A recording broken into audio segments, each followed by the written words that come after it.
Foundation models. Large general AI models, such as the model behind ChatGPT, are current trends in earth science. Instead of text, they are trained on terabytes and terabytes of satellite data with the goal of having an AI model that understands our planet. And these models can be very powerful until they aren't, until they run into situations they haven't seen before, such as extremes, which we will be getting more and more of. To clarify this, let's ask a popular large language model something very niche. Let's ask it to give a list of mayors in Bruges since 1950. The list is pretty impressive, right? Even giving me years and the parties they belonged to. It's also wrong. It's confidently wrong.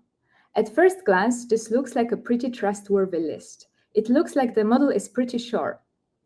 This becomes problematic in life-threatening situations, when we want the AI to be a source of information we can trust.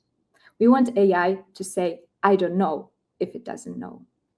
And of course, this is an absurd example, but AI is actively being used in disaster response, where lives really are at stake.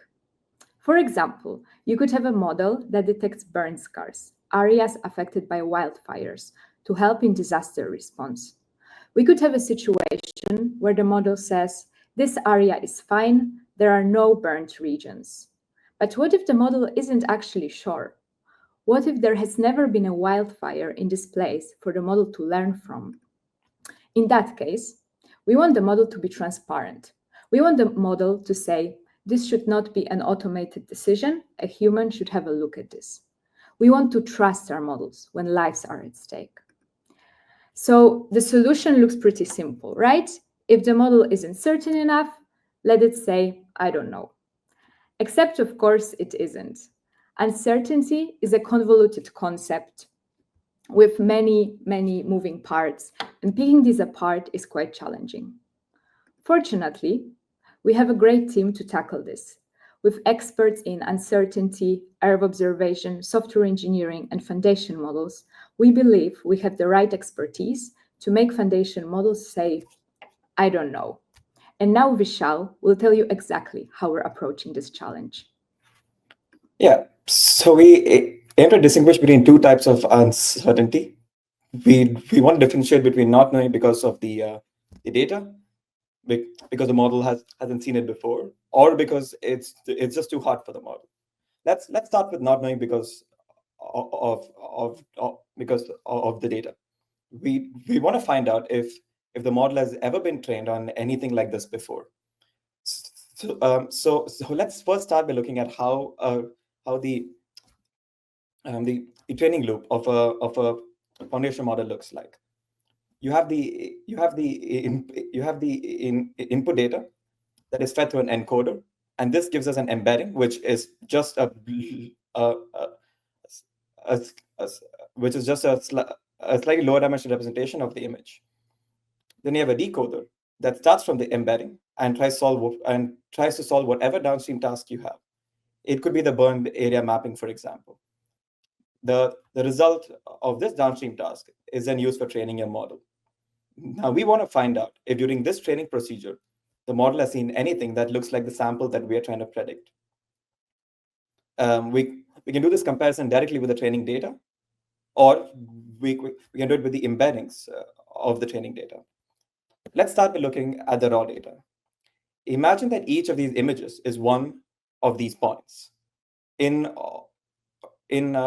order to get some sense of the data, we first start by grouping similar images to find patterns in what the model has seen before. Then we have a look at where our input image fits into all of this. If it's close to one of these clusters, then this could be a sign that the model has seen some situation like this before.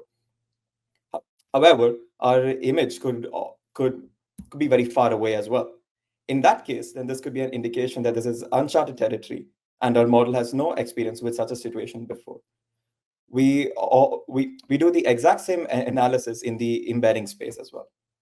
Now that we have an idea on why we don't know because of the data, Kai will tell us how we find out when the model doesn't know. So how can we get a sense of the uncertainty of the foundation model?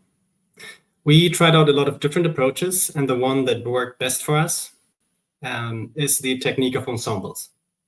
Instead of having a single model, we train several models, with the difference that we insert some randomness into the training process. When then performing prediction, each of these models will usually give a slightly different answer. We then combine these results, and where the models agree, that's where we have high amount of certainty. Where the models disagree, that's where we might want to have another look. So let's have a look at some results. Here you can see an example of where the model got pretty close to the ground truth, predicting this toast shape over here on the left. We can then take a look at the variances and the probabilities of the prediction, and high variances show where the models disagree. High probabilities show where they do agree. So the picture is pretty clear here. The models agree for most of it, with some debate over the edges. Now let's look at an example that turned out less great. Here you can see that the model predicted a completely different area from the ground truth. When you have a look at the variances and probabilities, you see that the model has a lot of disagreement in that prediction. Now, how can we determine from this if the model is too uncertain? Could we have some sort of metric for this? So here's one example. What we did is we looked at the area of where the model predicted some burnt area and divided the sum of the variances in that area by that area to also account for smaller predictions. For the good prediction, we see that the variances are fairly limited. In our less performant case, we see pretty high variances all over the map, and this is what we would like to flag as an unreliable prediction. So we have our indication whether the uncertainty is due to the data or due to the model, and Maria will tell you now how this all comes together. For this, we have built ShrugFM, a system. We will start with our input image, and we will compare it to the training data of the foundation model to get a first indicator of uncertainty. We will run the input image through the encoder to get the image embeddings, and we will compare those to the embeddings of the foundation model for a second measure. Then the decoder will output the model output and the model uncertainties as a third indicator. These three uncertainties are then combined into a flagging and selective prediction mechanism that will decide if we're ready to give a prediction, if it's better to raise a warning, or if simply the ShrugFM doesn't know. If you're working in disaster response with other extremes or with a similar observation task, you may integrate this into your framework in multiple ways. You can use your dataset, you can use your foundation model, or you can use any task that you may be working with. To summarize our contributions, we have explored different outlier detection techniques to compare input to the training data and embeddings of the foundation model. We have explored how to retrieve uncertainties of foundation models. We have combined these informations into a flagging and selective prediction mechanism, and we have built ShrugFM as an adaptable framework for the community.